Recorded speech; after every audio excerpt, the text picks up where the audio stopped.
เรื่องสองเรื่องเรื่องสองเรื่องสองเรื่องสองสาม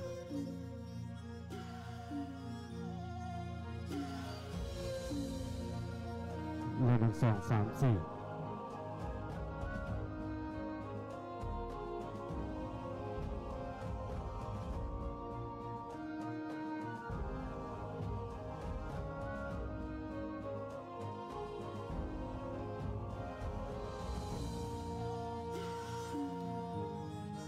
ครับตอนนี้ขบวนแห่พระไตรพระราชทานเนื่องในโอกาสบรรพชาอุปสมบท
ทดสอบ1 2 3 4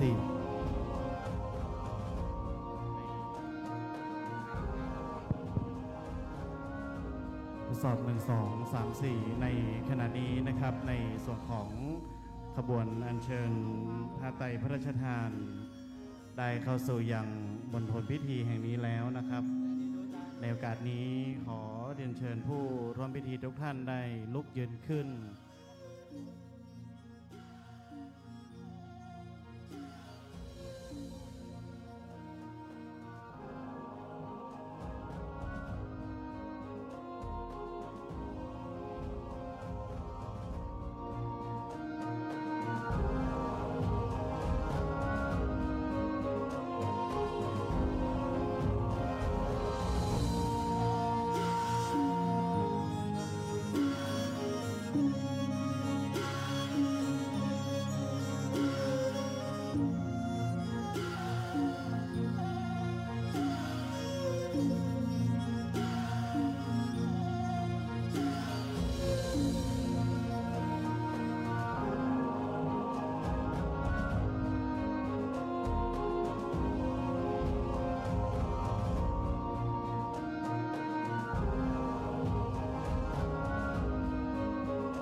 ครับเรียนเชิญทุกท่านได้นั่งลงนะครับ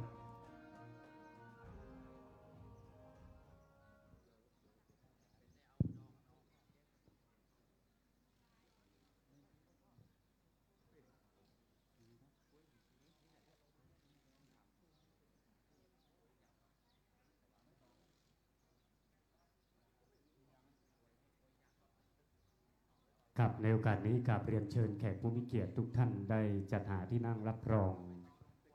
ด้านซ้ายมือของกระผมนะครับส่วนทางด้านขวามือสงวนไว้สำหรับหัวหน้าส่วนราชการพระมหาเถระ และเจ้าภาพผู้ให้ความอุปถัมภ์ในโครงการบรรพชาอุปสมบทถวายสมเด็จพระกนิษฐาธิราชเจ้ากรมสมเด็จพระเทพรัตนราชสุดาสยามบรมราชกุมารีณวัดป่าพุทธชินวงศารามแห่งนี้นะครับ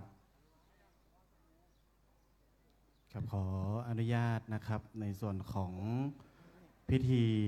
บรรพชาอุปสมบทพระภิกษุสามเณรและบวชศีรจารินีภาคฤดูร้อนประจำปีงบประมาณ 2569 ในรุ่นที่ 4 กับผมได้รับหน้าที่เป็นศาสนพิธีกรในพิธีการบวชเฉลิมพระเกียรติ สมเด็จพระนิธิถาธิราชเจ้ากรมสมเด็จพระเทพรัตนราชสุดา สยามบรมราชกุมารี เนื่องในวันคล้ายวันพระราชสมภพ 71 พรรษา 2 เมษายน 2569 จัดโดยสำนักงานวัฒนธรรมจังหวัดพะเยาร่วมกับวัดป่าพุทธชินวงศาราม และมูลนิธิพุทธสุวรรณภูมิ ณ วัดป่าพุทธชินวงศาราม ม่อนพญานาคราช ตำบลห้วยแก้ว อำเภอภูกำยาว จังหวัดพะเยา ซึ่งในกำหนดการนะครับจะได้ขออนุญาตนำเรียนให้กับผู้เข้าร่วมพิธี และผู้ที่ได้รับการบรรพชาอุปสมบท ได้รับทราบในเบื้องต้นของในส่วนของกำหนดการนะครับกำหนดการของวันพฤหัสบดีที่ 2 เมษายน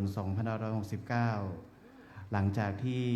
ขบวนแห่ผ้าไตรพระราชทานเข้าสู่มณฑลพิธีแห่งนี้ หลังจากนั้นนะครับ เดี๋ยวสักครู่หนึ่งจะมีการมอบผ้าไตรแก่ผู้เข้าบรรพชาอุปสมบท จะได้เรียนเชิญในส่วนของหัวหน้าส่วนราชการทีละ9 ท่านนะครับ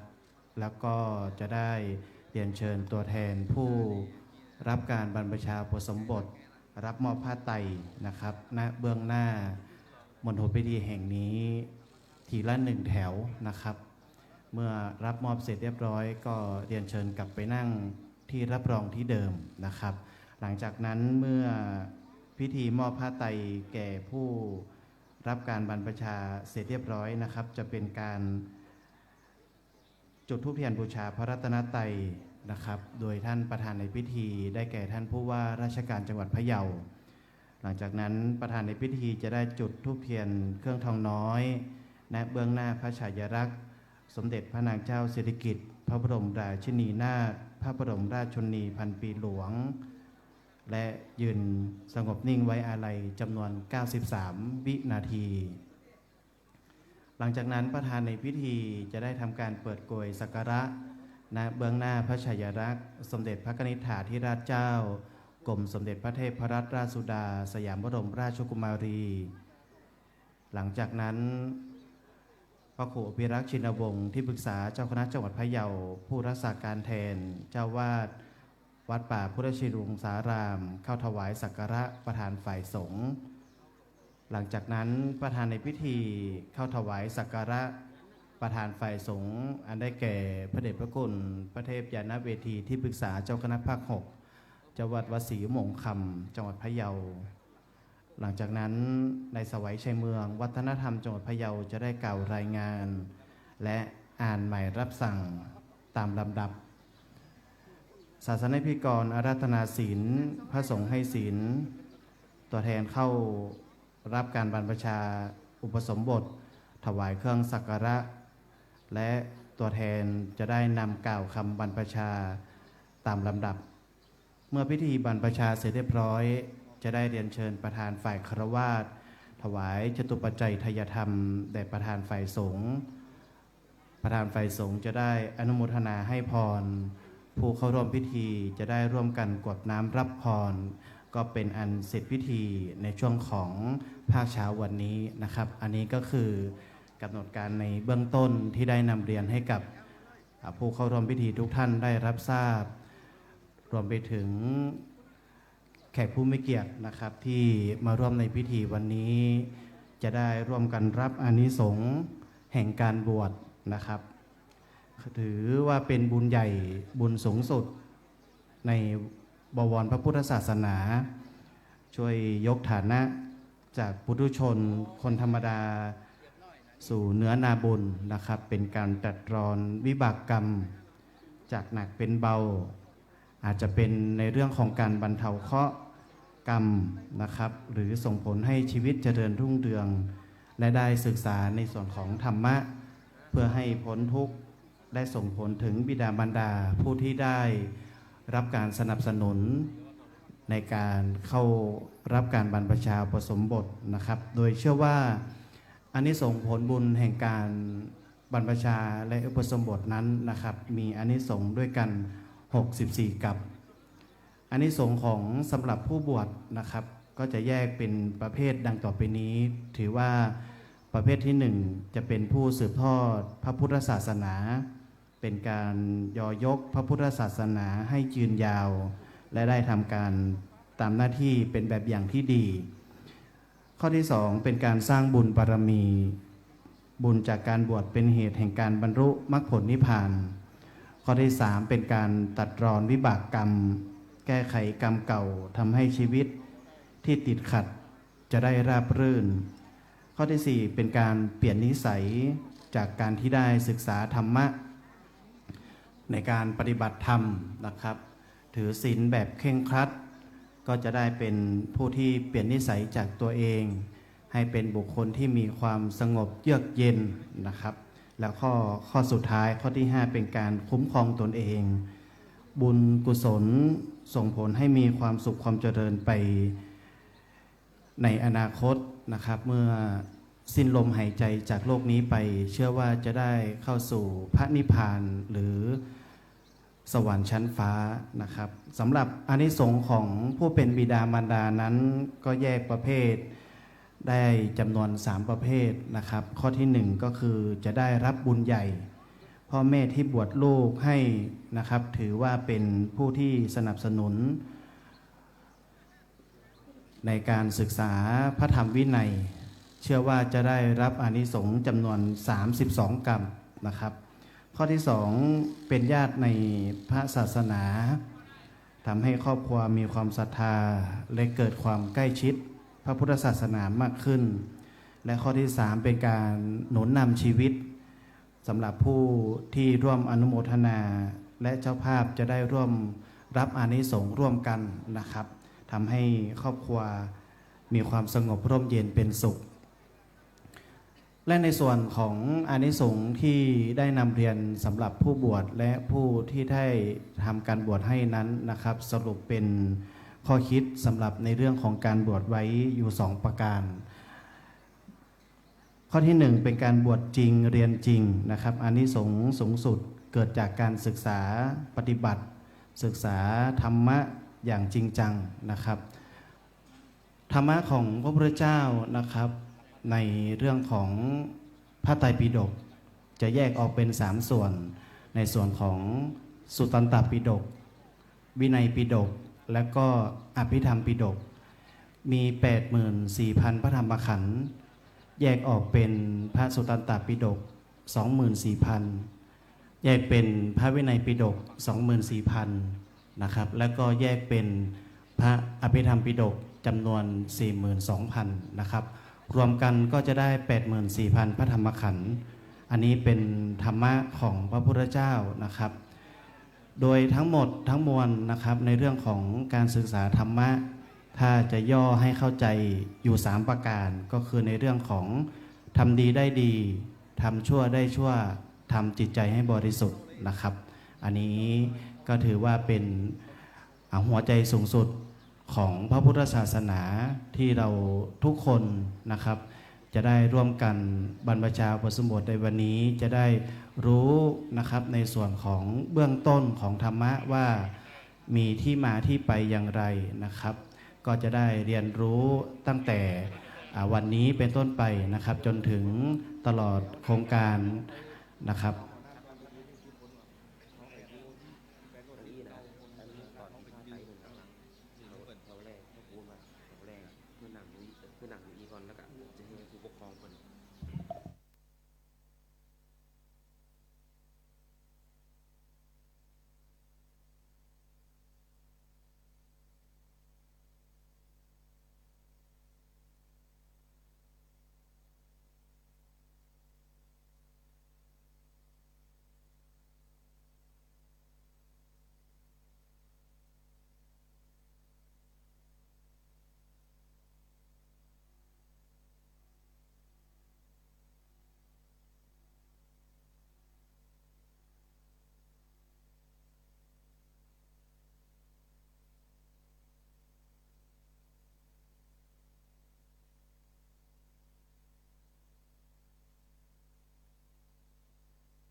ออนุญาตนำเรียนในส่วนของตัวแทนของหัวหน้าส่วนราชการ แล้วก็คณะญาติของผู้เข้ารับการบรรพชาอุปสมบทนะครับ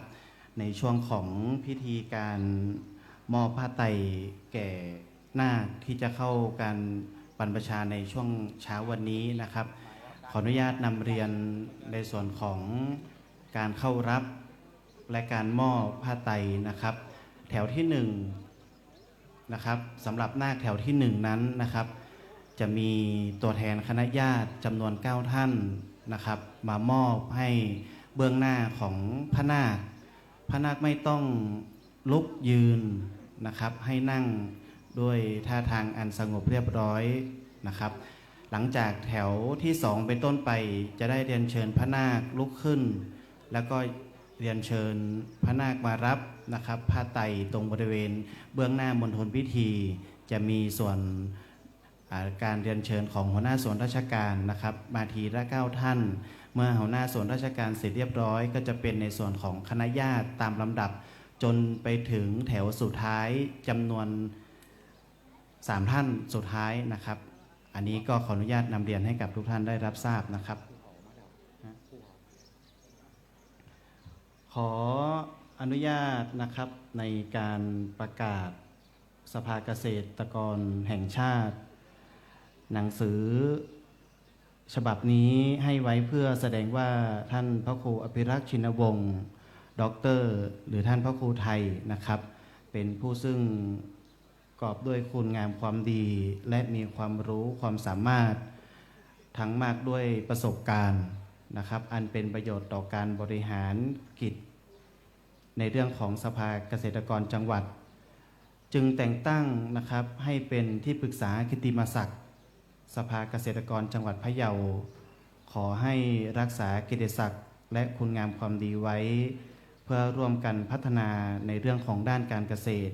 ให้เจริญรุ่งเรืองวัฒนาสืบไปให้ไว้ณวันที่ 20 มีนาพุทธศักราช 2569 นายนายฤทธิ์จำแลประธานสภาเกษตรกรแห่งชาติขอเรียนเชิญทุกท่านได้อนุโมทนาสาธุพร้อมกันดังๆครับสาธุ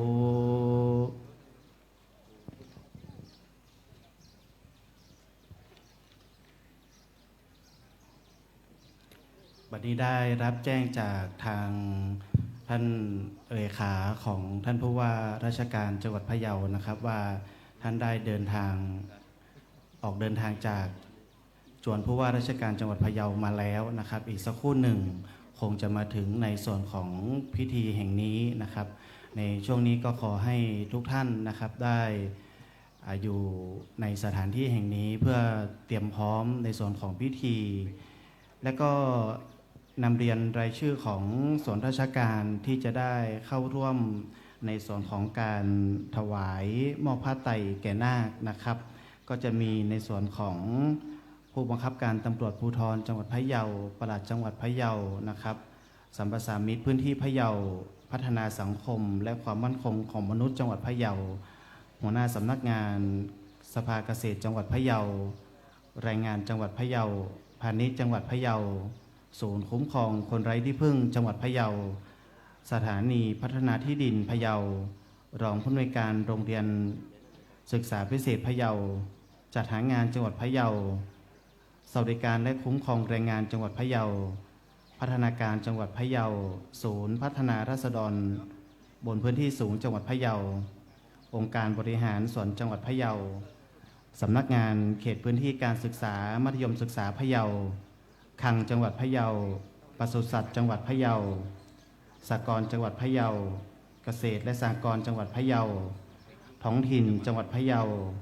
ศูนย์เมล็ดพันธุ์ข้าวพะเยาสภาวัฒนธรรมจังหวัดพะเยาสาธารณสุขจังหวัดพะเยาและท่องเที่ยวและกีฬาจังหวัดพะเยานะครับอันนี้เป็นรายชื่อในส่วนของตัวแทนของหัวหน้าส่วนราชการและส่วนราชการที่จะได้เรียนเชิญมาเป็นผู้มอบนะครับผ้าไตรให้แก่พระนาคในส่วนของพิธีบรรพชาในวันนี้นะครับตั้งแต่แถวที่2เป็นต้นไปหลังจากนั้นเมื่อหมดรายชื่อของหัวหน้าส่วนราชการและตัวแทนของส่วนราชการนะครับ จะได้เรียนเชิญในส่วนของคณะญาติพ่อแม่นะครับผู้เข้ามาส่งเสริมบุตรของท่านนะครับมาเป็นผู้สืบทอดพระพุทธศาสนาเข้ารับการบรรพชาในวันนี้เป็นตัวแทนในการมอบนะครับทีละ9ท่านนะครับผมจะได้นำเรียนทีละแถวนะครับให้กับทุกท่านได้รับทราบเป็นต้นไปนะครับในส่วนของพิธีหลังจากที่ได้นำเรียนในช่วงเช้านะครับเสร็จเรียบร้อยนะครับในช่วงบ่ายตั้งแต่เวลา 12:30 น.เป็นต้นไปนะครับจะได้เรียนเชิญคณะเจ้าภาพนะครับของผู้ปกครองสามเณรนะครับเข้าประจำจุดเพื่อที่จะได้ถวายอัฐบริขารและบาตรแก่สามเณรเมื่อถวายเครื่องอัฐบริขารบาตรเสร็จเรียบร้อยนะครับสามเณรผู้ที่จะเข้ารับการอุปสมบทนะครับพร้อมคณะเจ้าภาพและญาติของสามเณรผู้เข้ารับการอุปสมบทจะเดินทางไปพร้อมกันณพระธาตุสีมานะครับแล้วก็จะมีการพิธีอุปสมบทตามลำดับนะครับหลังจากนั้นเมื่ออุปสมบทเสร็จเรียบร้อยนะครับก็จะได้ร่วมกันบันทึกภาพถ่ายรูปนะครับและก็ในช่วงเย็นของวันนี้ก็จะมีพิธีเจริญพุทธมนต์เฉลิมพระเกียรติถวายเป็นพระราชกุศลนะครับ